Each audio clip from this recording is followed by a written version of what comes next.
twongeye gushimira Imana kubw'urukundo rwayo n'imbabazi zayo idukunda cyane, kubw'uko yemeye gutanga umwana wayo w'ikinege Yesu Kristo kugira ngo umwizera wese atarimbuka ahubwo ahabwe ubugingo buhoraho. Izina ry'Imana yacu rihabwe icyubahiro. Dushimiye yuko Imana muri urwo rukundo rwayo itigeze itwirengagiza muri bibi bikomeye cyane nk'ababayeho turi igisekuru giheruka. Niyo mpamvu muri uyu mwanya mwiza Imana iduhaye amahirwe akomeye cyane aruta andi y'ingenzi yo kwiga ijambo ry'Imana. Uyu mwanya tugiye kurebera hamwe ingingo ifite umutwe uvuga ngo mwegere Imana nayo izabegera, ariko murwanye Satani nawe azabahunga. Dusenge. Uwiteka Mana yacu, muremyi w'ijuru n'isi, tugushimiye yuko uri Imana y'urukundo n'imbabazi, izina ryawe ryera rihabwa icyubahiro. Uyu mwanya mwiza uduhaye, turagusabye cyane ngo umwuka wawe wera acengeze mu mitima yacu amagambo yawe, kandi turakwinginze cyane ubw'isi iri gushirana no kwifuza kwayo, udushoboze Mwami Imana guhagarara mu ruhande rukwiriye rwo kuba umwe nawe, kandi kuko tutabyishoboza kurugumamo, udushingisha intege kugira ngo tubashe kuba abantu bashikamye mu byizerwa, izina ryawe rihimbazwe.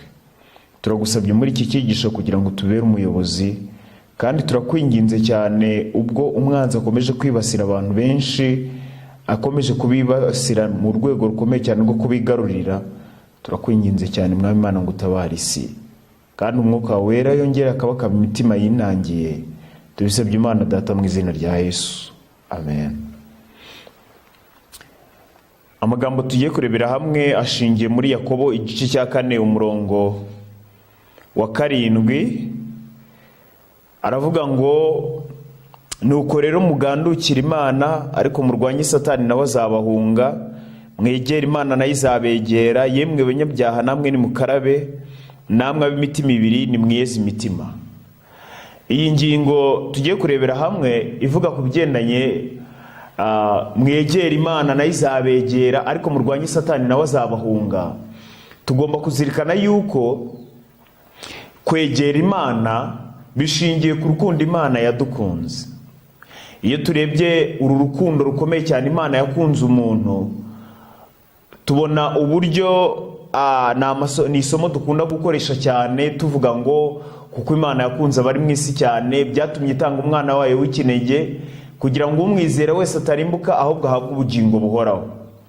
Iyo turebeye muri iryo somo iyo ngingo ikomeye cyane, tubona yuko mu rukundo Imana yakunze umuntu ni urukundo rukomeye cyane nk'urupfu, nk'uko iryo somo turibona mu ndirimbo za Salomo.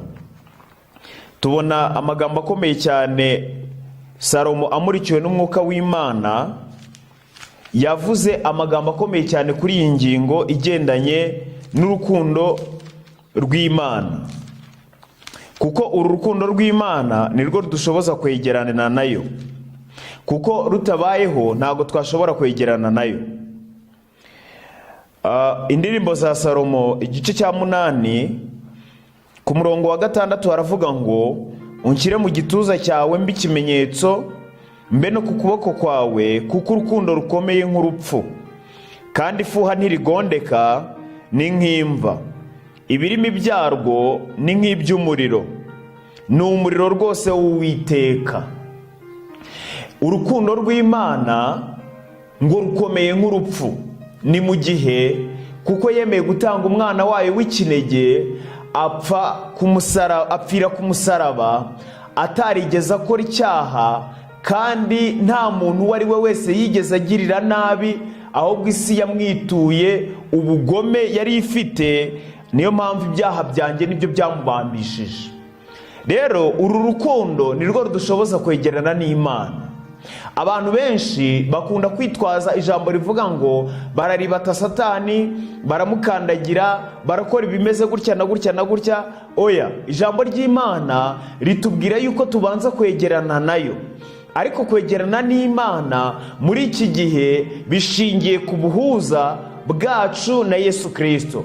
Yesu Kristo niwe utubera umuhuza, kandi Yesu Kristo yuzurira muri iri somo rivuga ngo urukundo rukomeye nk'urupfu.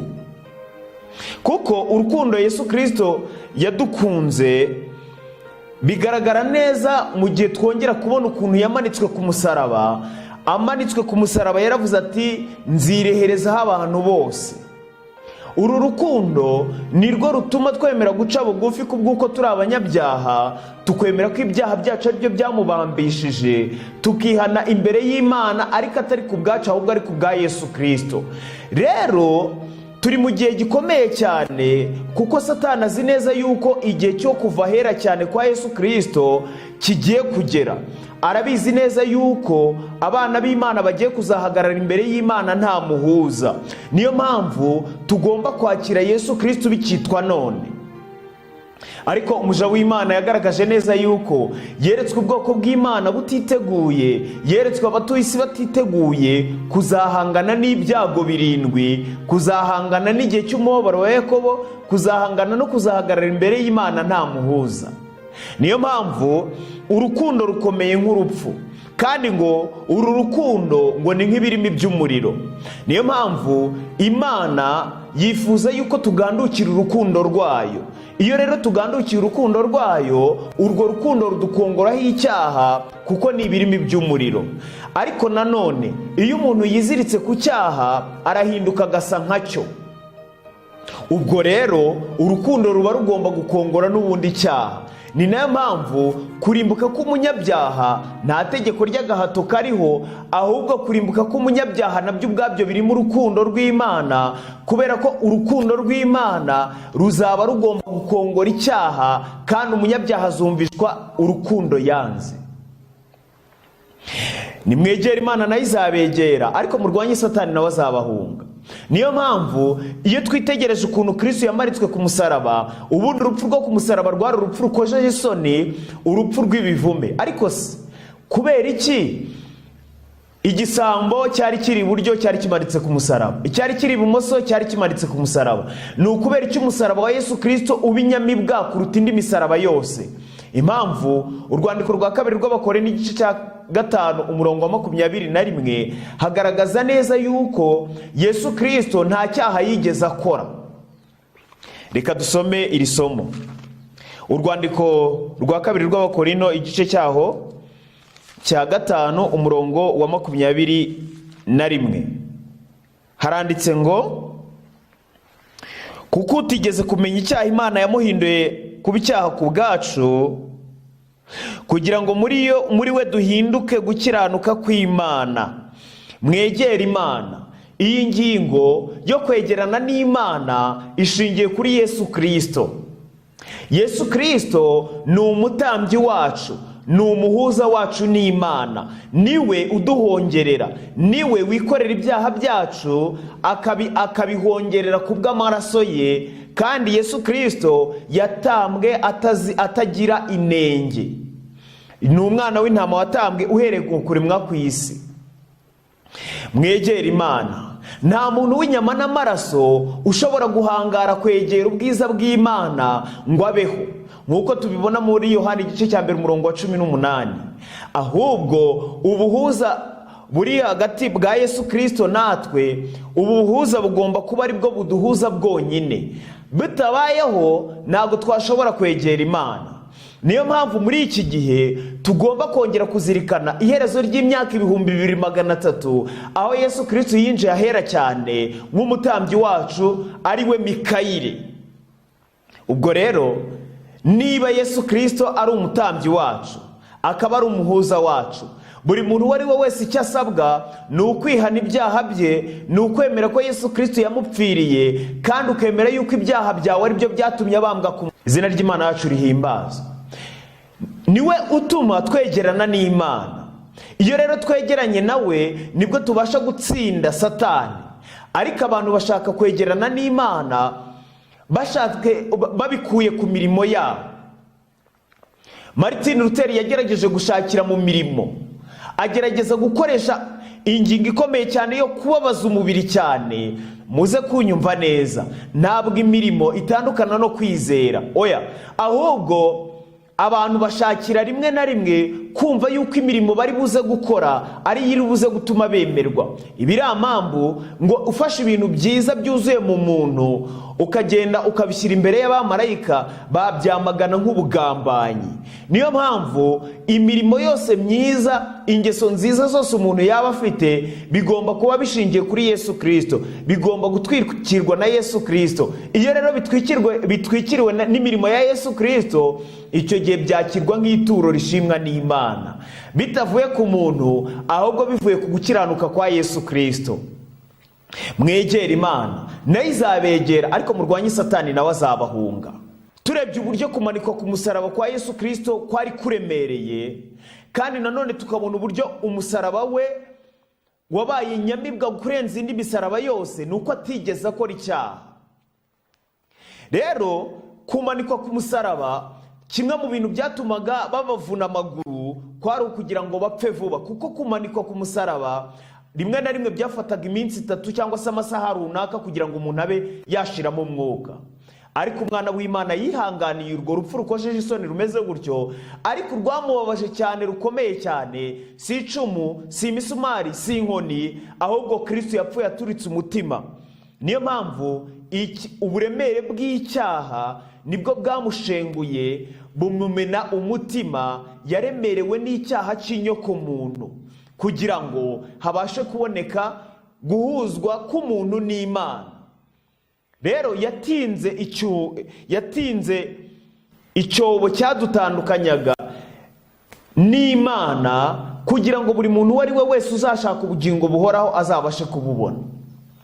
Rero Kristo ni icyungo kitwunga na Data wa twese. Ubwo rero iyo isomo rivuze ngo nimwegere Imana, biba bishingiye kuri Yesu Kristo.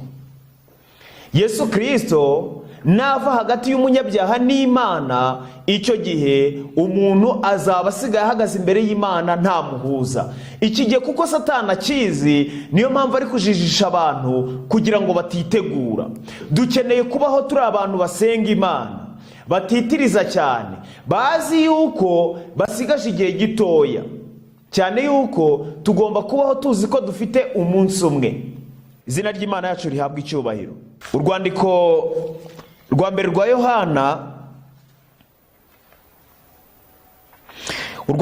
rwa Yohana, igice cya 4 umurongo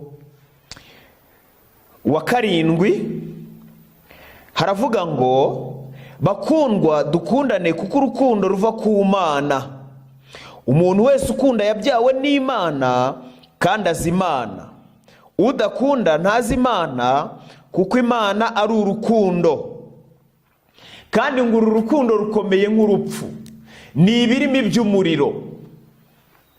Iki nicyo cyerekana urukundo rw'Imana muri twe, nuko Imana yatumye umwana wayo w'ikinege mu isi kugira ngo tubone uko tubeshwaho nawe.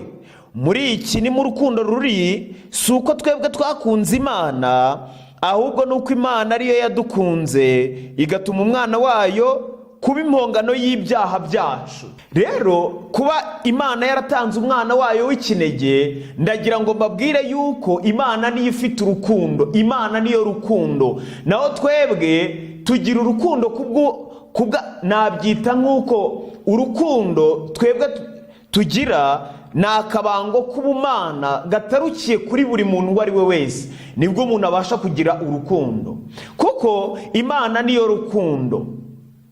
None se wakabonye ukuntu abantu bavuga ngo banywanye, basangiye, barakundana, nabo mu miryango basangiye amaraso, ariko ugasanga baricana, ugasanga baramaranye. Abantu bava indimwe, uburyo bamarana, ubwo uribaza ngo ku batava indimwe byo bizagenda bite? Ariko urukundo rwihanganira byose. Imana yihanganiye uburyo turi babi, itanga umwana wayo w'ikinege Yesu Kristo, aza mu isi. Nta muntu yigeze arya ibye ngo abirire ubuntu, cyangwa se ngo afate ibye abitware ku gahato. Nta muntu yigeze asaba icumbi ku mbaraga cyangwa se ngo amusenyere inzu, ahubwo ibintu byose yagiye akora byagaragazaga yuko ari uwo gukundwa. Ariko ibiramambu twaramwanze, turamubamba. Mbega ukuntu ari ikintu gikomeye cyane kubona umuntu akunda abatari abo gukundwa. Uru ni urukundo rukomeye cyane, koko rukomeye nk'urupfu. Yahagije abantu 5,000, wowe maze guhaza bangahe? Kandi 5,000 tuba tubaza abagabo gusa, tutabariyemo abagore n'abana. Iyi ngingo rero igaragaza neza yuko urukundo rw'Imana nirwo rudutera kuyisanga, kandi uru rukundo rwuzurira muri Yesu Kristo, kuko uru rukundo nirwo rutuma dusobanukirwa n'ubugwaneza, urukundo n'imbabazi by'Imana. Rero bikadutera gusanga Imana atari uko ari Imana y'inyamwaga, atari ukugira ngo tuyifate nk'Imana y'inyamwaga, ahubwo tukamenya yuko ari Imana y'inyarukundo, Imana yuzuye impuhwe n'imbabazi, idukunda urukundo rukomeye cyane ngo nk'urupfu. Ibi rero bikwiriye gutuma dusanga Imana, tugaca bugufi, tukemera yuko twakosheje, tukemera yuko twahemutse. Niyo mpamvu tugomba kuzirikana yuko niba dushaka ihembura, niba dushaka ububyutse bwo kwegerana n'Imana, bishingiye ku kwiga ibyanditswe byera buri munsi, bishingiye ku gusenga buri munsi, uko umutima uteye buri kanya. Tugomba kuba dufite icyifuzo kiri mu mutima cy'inyamibwa, cyifuza kwera no kubonera, kubwo kungwa kwacu n'Imana bishingiye kuri Yesu Kristo.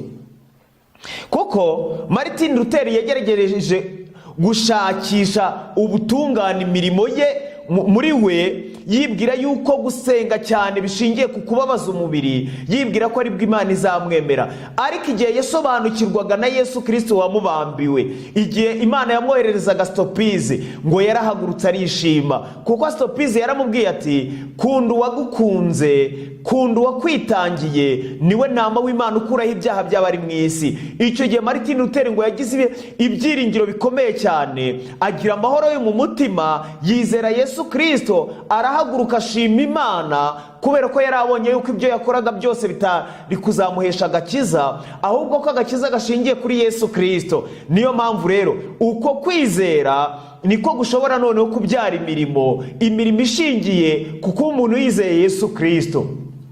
Izina ry'Imana yacu rihabwa icyubahiro. Tumaze kwegerana n'Imana, duhamagarirwa kurwanya Satani. Uko muri iki gihe Satani ateye, niko guteye ubwoba cyane, kuko arushijeho kujijisha cyane. Muri iki gihe avuga ko yemera Bibiliya, avuga yuko yemera Yesu Kristo, mu gihe mbere yavugaga ko atemera Yesu Kristo, mu gihe mbere yavugaga ko arwanya Bibiliya, ariko muri iki gihe abeshya ko abyemera byombi. Niyo mpamvu nk'uko yagushije Adamu na Eva, nk'uko yagushije ishyanga ry'Abayuda, nk'uko yagushije abo mu gihe cy'umwijima, mu gihe kingana n'imyaka 1260, nk'uko abo mu cya 844 bavugaga ko biteguye, ariko ishungura ryabageramo Satani akabagusha. N'uyu munsi Satani yiteguye kugusha abantu, kuko benshi bibwira yuko ari ikiremwa kitariho, ari ibitekerezo ngo bibi, ngo ari kamere. Ariko ndagira ngo babwire ngo Satani ariho, kandi ni ikiremwa cy'ikinyabubasha, ariko nta bugingo gifite, kubera ko Imana niyo muremyi, niyo ifite ubugingo yonyine kandi idapfa. Mwegera Imana nayo izabegera, ariko murwanye Satani nawe azabahunga. Abantu benshi bakunda kwibwira yuko ngo Satani ari ikiremwa gifite amababa nk'ay'agacurama, ariko igihe Satani yateraga Yesu Kristo mu butayu, ntabwo yamusanze ameze gutyo, ahubwo ngo yigaragaza mu ishusho y'umusore mwiza, yigaragaza ari marayika w'umucyo nk'uko Bibiliya ibivuga. Ntabwo ashobora kuzigera guterera ku kintu usanzwe uzi neza yuko kigutera ubwoba. Niko yayobeje Adamu na Eva. Yabonye yuko atazigera ashobora, Adamu akoresha Eva, yaciye mu nzoka asingira Eva, aca muri Eva asingira Adamu. Niyo mpamvu twitondere ibyo twibwira yuko bishashagirana, kuko nibyo Satani ashobora gucamo. Warabizi neza yuko hari abantu baretse inzoga rwose badashobora kuzigera, umva, rwose batajya bagira n'agatima ko kumva, ahubwo bana yifuza na gatoya, ariko uyu munsi yabateguriye amaji niyo abantu benshi bakoresha. Uzasanga yuko urugero za Red Bull, za Energy, za Marite, izo zose abantu barazikoresha, ariko zifite ububi bukomeye cyane kuruta ubw'inzoga. Yabonye yuko mwanzi bisharira, aravuga ati noneho reka rero bya bintu bisharira ubwo mubiretse, reka ntume habaho ibintu biryohereye ariko byica cyane kuruta inzoga. Ubu muri iki gihe agomba kwiyoberanya. Abantu benshi ntago bamusobanukiwe, ariko nitwegerana n'Imana, Yesu Kristo umuhuza wacu akatwunga na Data wa twese, iyo mbaraga ikomeye cyane y'urukundo ikaduhindura, izadushoboza kwirukana Satani nk'uko Mikayire yirukanye Satani mu ijuru. Yamwirukanye mu butayu, yagiye amwirukana na n'uyu munsi kuri buri muntu wari wese ubishaka. Kristo yiteguye kumubatura. Mwegera Imana nayo izabegera, ariko murwanye Satani nawe azabahunga. Mbega ibyiringiro bikomeye cyane kuri buri mukristo wese ushaka agakiza. Mbega ibyiringiro bikomeye cyane kuri buri muntu wari wese wumva ategereje Yesu Kristo nk'uko abarinzi bategereza igitondo ngo bakumbura bagirira amatsiko igitondo. Muri iki gihe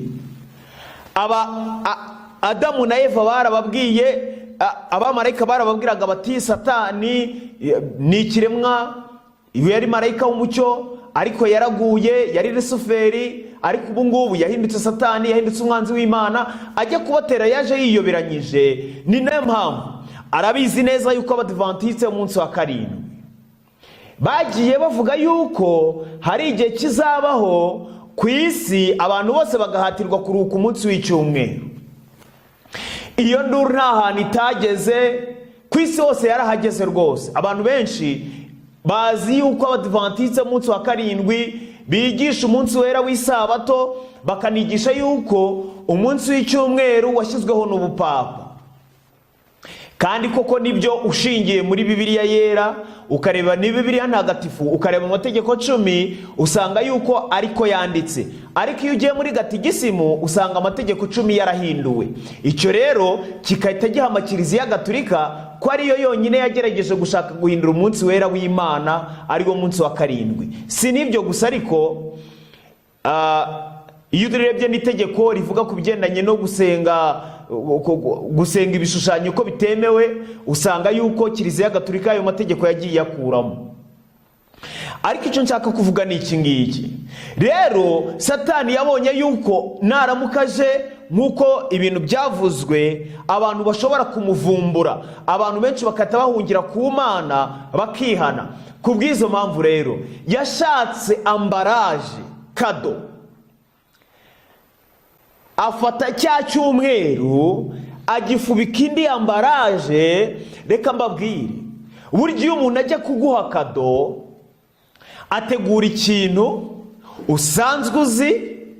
Yego bibaho hari igihe umuntu ategura ikintu wenda waba utazi, ariko akenshi ategura ikintu usanzwe uzi, kandi uzi neza yuko icyo kintu rwose iyo umuntu yagiteguye, akenshi akunda gutegura ikintu azi neza yuko ukunda cyangwa se ukeneye.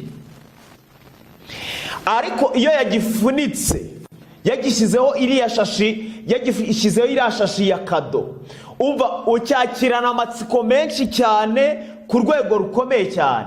Niyo mpamvu ntabwo Satani yari kuzigera ashobora kugusha isi yose mu mutego ukomeye w'itegeko ry'icyumweru, adashatse kugira ngo afubike, adashatse kugira ngo abanze ajijishe abantu bakira iyo mpano abahaye. Bigomba kuba byari bishingiye kuri iyi ngingo ikomeye cyane, kwiyoberanya. Niyo mpamvu agomba gushaka impamvu zitwa ko ari nziza, agomba gushaka impamvu zitwa yuko zitwa ko buri muntu wari we wese azikeneye, kandi isi yose ikumva neza yuko icyo kintu cyari gikwiriye, maze abantu bakakira itegeko ry'icyumweru. Ni nayo mpamvu uyu munsi ingingo zose zigenda zishyirwaho zishingiye ku kuba ari ambaraje nziza cyane, abantu kugira ngo bazisange. Satani ubwe yaravuze amagambo akomeye cyane aboneka mu gitabo cyitwa Abahanuzi n'Abami. Aravuga ngo kubwo kuba batinya kubura ibyo kurya n'imyambaro, nzi neza yuko bazandama. umutego yakushijemo abayuda bakanga Mesiya, ni nawo umutego uyu munsi Satani ari kugushamo abantu, bigatuma rwose babona yuko hari ikindi kibazo gikomeye cyane kidashingiye ku isabato. Abayuda baragiye biga Mesiya nabi, Satani yarabayobeje bituma biga Mesiya nabi, bisanga bamubambye, bamuciraho iteka, baramwanga, ntibamwemera, kugeza rwose na n'uyu munsi ko harimo abagifite iyo myumvire. Mbega ukuntu ari akaga gakomeye cyane. Yesu Kristo niba dushaka kubana nawe, tugomba kwemera yuko ari we wenyine ushobora kudushoboza gutsinda Satani. Kuko niba tudasobanukiwe na Yesu Kristo, tukaba tutamuzi, ntabwo twabasha guhangana na Satani. Ariko tugomba guhungira kuri rutare, kuko niwe utajegajega, niwe wenyine udapfa, kandi niwe ufite ububasha n'ubushobozi bwo gutsinda Satani. Rero ntabwo watsinda Satani utisunze Yesu Kristo. Adamu araguye, abayuda baraguye, abo mu binyejana byagiye bitubanziriza ukuntu bagiye bagwa, bigaragaza neza yuko niba dushaka kubaho twumvira Imana, niba dushaka kubaho dutsinze imbaraga z'umwijima, tugomba kwiyegurira Imana byuzuye, twifashishije kwiga ibyanditswe byera, gusenga, kandi twihana ibyaha byacu, kugira ngo ibyo byaha bye gukomeza kwandikwa mu bitabo byo mu ijuru. Mwegera Imana nayo izabegera, ariko murwanye Satani nawe azabahunga.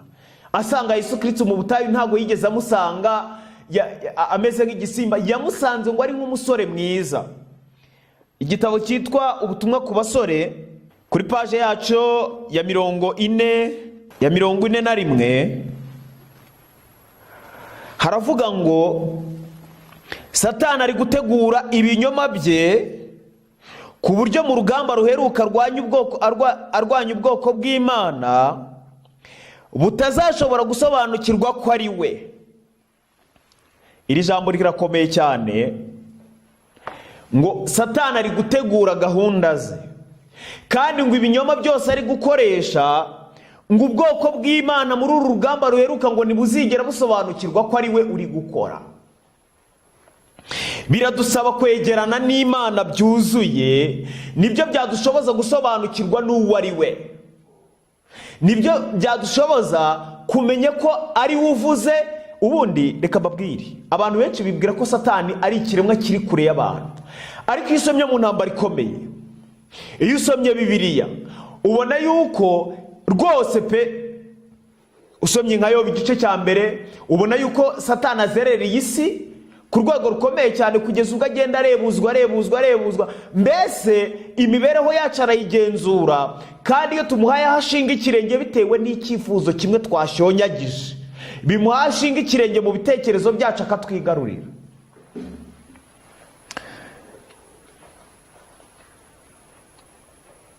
Ngo kandi ibyo si igitangaza, kuko na Satani ubwo yihindurana nka marayika w'umucyo.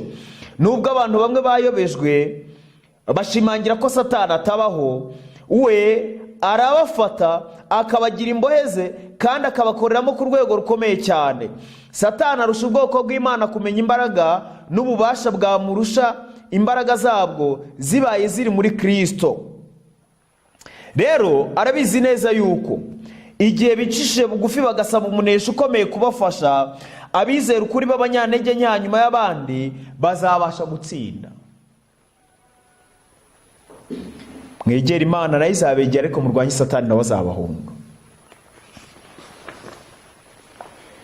Nabonye abamarayika b'umubi barwanira kwigarurira abantu, kandi abamarayika b'Imana bari bahanganye nabo. Urugamba rwari rukomeye, abamarayika babi benshi bari bagosa abantu, bagahumanya ikirere kibakikije bakoresheje imbaraga yabo ihindura irimo uburozi, kandi bakagusha ikinya ibyiyumviro byabo. Abamarayika bera bari bari maso barinze abo bantu, kandi bari bategereje gusubiza inyuma izo ngabo za Satani.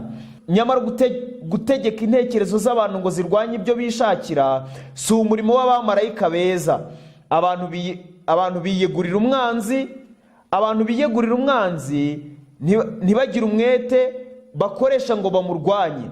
Icyo gihe abamarayika b'Imana nta kiruseho bakora kirenze gusubiza inyuma ingabo za Satani kugira ngo zitabarimbura, kugeza ubwo umucyo uruseho uzahabwa abari mu makuba. Kugira Yesu azatuma abamarayika bera kujya gukura mu makuba abantu batagira umuhati bakoresha ngo nabo bitabara. Satani nabona ko ari mu kaga ko gutakaza umuntu umwe, azakora uko ashoboye kose kugira ngo amugumane. Mbega ukuntu dukwiriye kwegerana n'Imana. Mwegera Imana nayo izabegera, ariko murwanye Satani nawe azabahunga. Rero niba turi guhamagarirwa kwegerana n'Imana dushingiye ku rukundo rukomeye cyane nk'urupfu, tugomba kuzirikana aya magambo. Rengera ubuzima, umugabane wa mbere, kuri paje y'123 tugomba kuzirikana ingingo ikomeye cyane yuko ntabwo Satani atsindishwa ikirenge nk'uko bamwe bibwira, ahubwo nk'uko tubona ko Yesu Kristo yasengaga ubudasiba, nicyo cyamubashishije gutsinda igihe yari ari mu butayu. Kuko abutsinda Satani yakoreshaga handitswe ngo kuko yari umuntu wigaga ibyanditswe byera bigakorera mu mibereho ye. Icyo abantu benshi bakeneye ni ukumenya Kristo neza. Iyo umucyo w'urukundo rw'Imana umuritse mu mutima ucuza umwijima, kutanyurwa byashinze imizi birashira, maze umunezero utera abantu kunyurwa ugakomeza ibitekerezo kandi ugatera umubiri imbaraga. Abenshi batuma imitwaro y'ubuzima iremera inshuro ebyiri kubwo gukomeza kwihamagarira akaga. Iyo bahuye n'ingorane babona ko ibintu byose bigiye kurimbuka, kandi bakabona ko ari bo bakomerewe kuruta abandi bose, bityo bagasana n'abiboheye mu mwijima. Nyamara siko bikwiriye kumera. Bakwiriye kugira imigambi itagamburura kugira ngo bahindure igitekerezo cyabo, ariko bishobora guhinduka. Bakwiriye kureka guhoza amaso ku mwijima uri mu bitekerezo byabo gusa, bakareba umucyo Imana ibashyize imbere, kugeza ubwo bazareba ibitagaragara by'ibihe byose bateganyirijwe n'Imana. Imana yatanze ubufasha bukwiranye n'ikigeragezo cyose. Igihe Abisirayeli bagiraga ku mazi asharira y'Imara, agati kari hafi niko bajugunye mu isoko kugira ngo amazi abe meza. Izina ry'Imana yacu rihimbazwe. Rero dukwiriye kuzirikana iki ngiki, ngo ntidukwiriye gutinya ingorane zose mu gihe kizaza. Ntidukwiriye gutinya ingorane zo mu gihe kizaza zituma imitima yacu irabirana. Ushobora byose aravuga ati yisunga imbaraga zanjye abone kuzura nanjye. Uwiteka ahabwa icyubahiro. Akenshi habaho ubw'ibitekerezo byawe byirabujwe n'uburibwe. Ntukagerageze kwiyumvira, uzi yuko Yesu agukunda. Ukora ibyo ashaka gusa, wishyire mu maboko ye. Ni iby'ukuri koko ibitekerezo byacu n'ibyo twibwira bikomezwa n'uko tubivuze. Niba amagambo yerekana ibyo dutekereza neza byo bikurikira amagambo.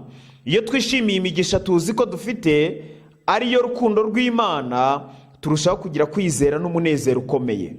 Nta rurimi rushobora kuvuga neza imigisha iterwa no kwishimira ubugiraneza bw'Imana. Ndetse tukiri no ku isi tubasha kugira umunezero umeze nk'isoko itemberwamo n'imigezi ituruka ku ntebe y'ubwami y'Imana. Mureke rero twigishe imitima yacu n'iminwa yacu guhimbaza Imana kubera urukundo rwayo. Mureke tugume mu mucyo urabagirana wo ku musaraba w'i Karuvari. Turi abana b'Imana Nyiringabo. Mureke twibagirwe ingorane zacu maze duhimbaze Imana kubw'imigisha tubona ya buri munsi. Mu gitondo uyishimire ko yakurinze ukaba uramutse amahoro. Mu gitondo, ku manywa na nijoro, mureke ishimwe rizamukire mu ijuru rimeze nk'impumuro nziza.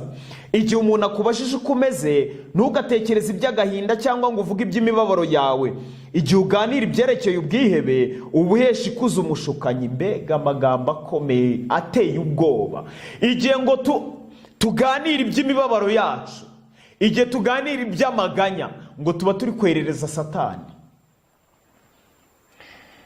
igihe uganira ibyerekeye ubwihebe ubuhesha ikuza umushukanyi.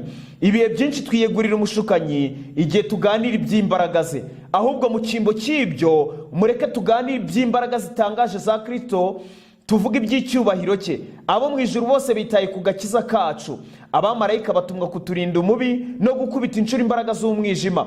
Mbese ntitwatekereza neza maze tugashima Imana, nubwo mu nzira tunyuramo haba hari ibidukomereye? Igihe tugeragezwa tujye turirimba dushima Imana. Kuririmba ni intwaro dushobora gukoresha turwanya gucogora. Iyo dukinguriye imitima yacu kwakira umucyo uturuka ku Mukiza, tugira amagara mazima, tukabona n'umugisha.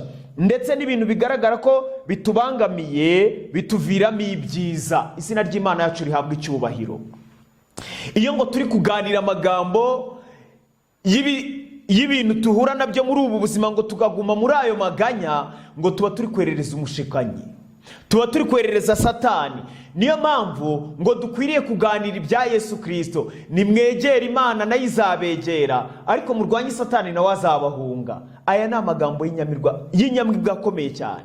Ni amagambo dukwiriye kuba tuzi neza yuko akorera mu bugingo bwacu kwegerana n'Imana, tukiyegurira Yesu Kristo. Naho igihe tubayeho tutegereye Imana, nta handi tuzisanga usibye mu biganza by'umubi.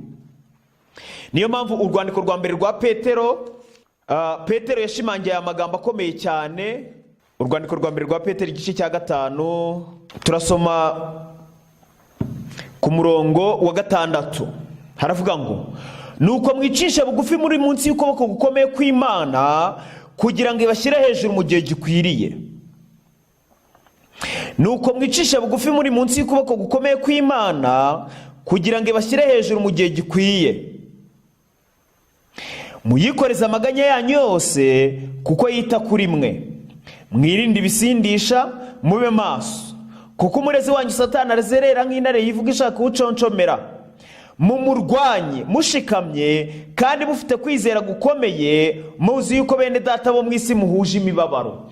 Mumurwanye mushikamye, muzi yuko bene data bo mu isi mufatanyije imibabaro.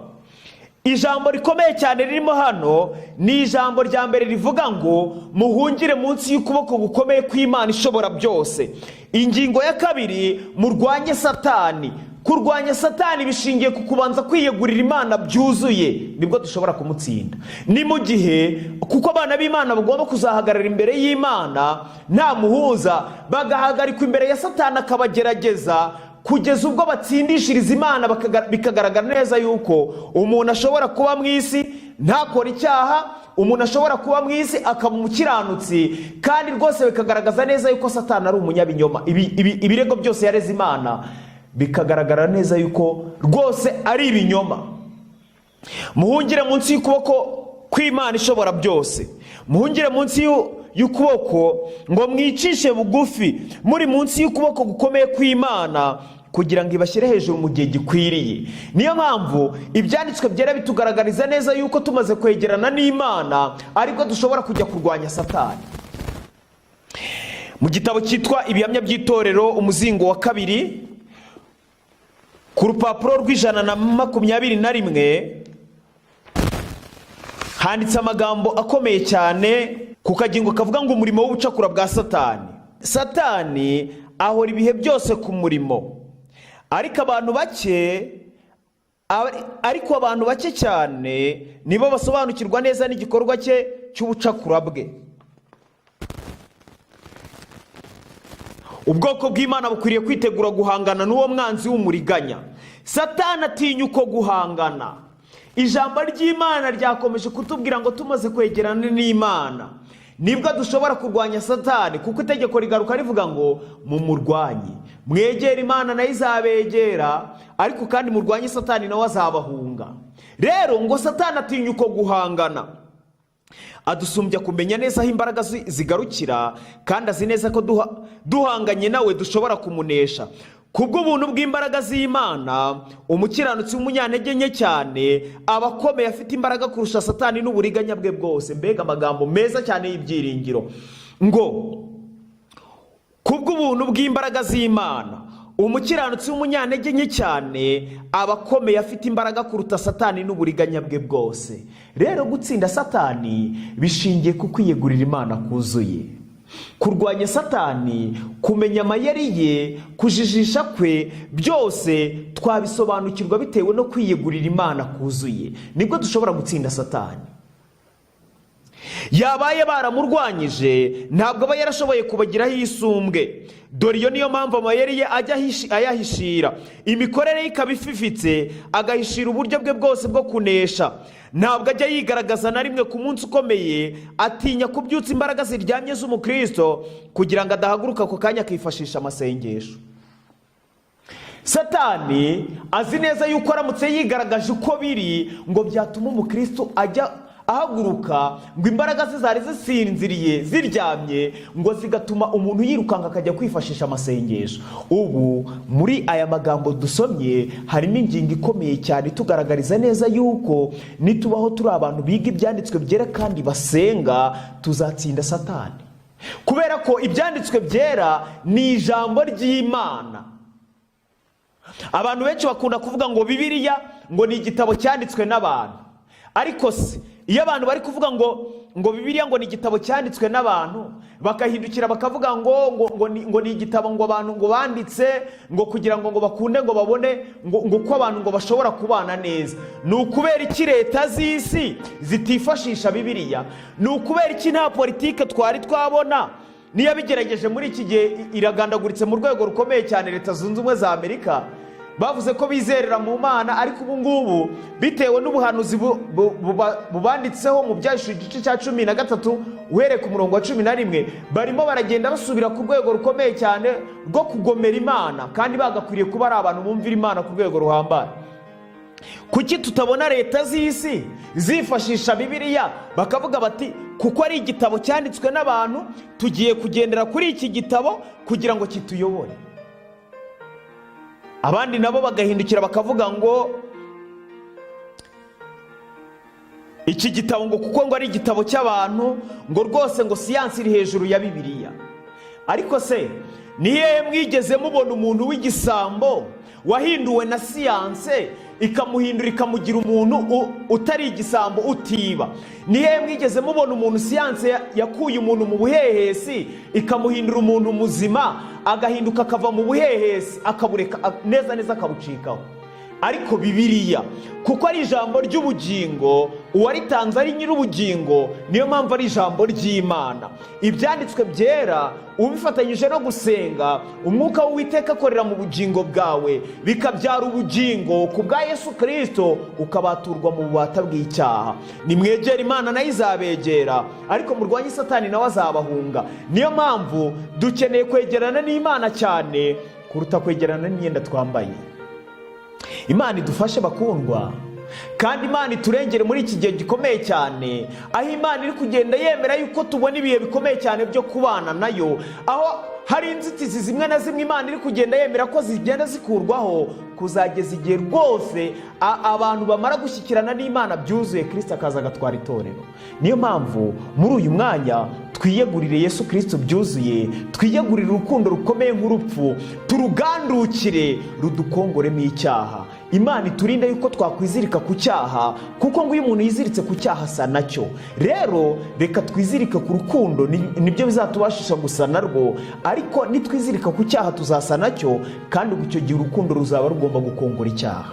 Icyo twifuza rero, reka tugire icyifuzo gikomeye cyane cyo guhirimbanira gusa n'urukundo, gusa n'Imana bishingiye kuri Yesu Kristo. Nibyo mbasabira, nanjye nisabira mu izina rya Yesu. Reka dusenge.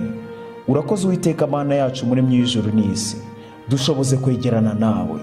Ntabwo tubisobanukiwe rwose, dufite urutebwe n'intege nkeya cyane.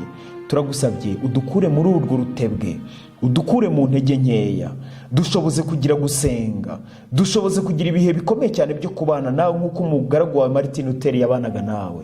Nibyo tugusabye mu izina rya Yesu.